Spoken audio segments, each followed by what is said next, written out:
Today marks 1 week since a gunman opened fire inside an Umpqua Community College classroom, killing 9. As the community of Roseburg begins to heal, a moment of silence was held today across the country to honor the victims. And today, another funeral for one of the victims, Jason Johnson. He's laid to rest as dozens line the street to show his family support. Our Chris Woodard is live outside the church where that all happened today.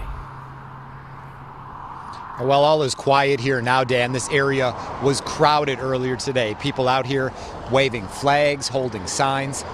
All of this part of a very emotional day. We love you. We love you guys. Thank you. Even those that didn't know him before have all now seen 34-year-old Jason Johnson's photo.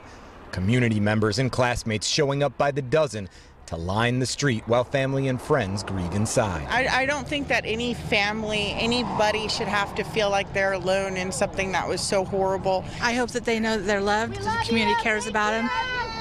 Whether you knew him or not, he's loved in our community.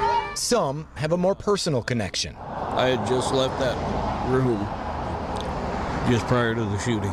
Classmate David West is still struggling with the death of Johnson and 8 others. I wish I would have been there to at least try to help out.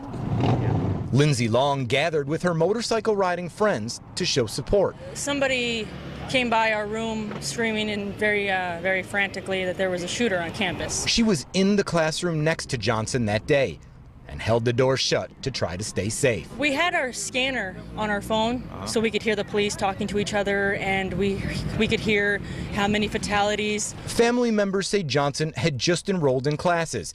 This was his first year of college, and they felt like he had finally found his path.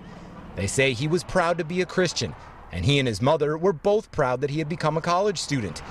A man who will be loved and missed by both those who knew him well before and those who now know his story well. And we just want to show our support and hope that people realize that they are not alone in this. And back here outside of the church, there were some folks today who I asked to speak to. We're still too emotional to do so. This tragedy continuing to obviously have a big impact on this community. There are other memorial services for other victims scheduled throughout the weekend. Live in Roseburg, I'm Chris Woodard for KOIN 6 News. Jason Johnson, 34 years old. Thank you, Chris.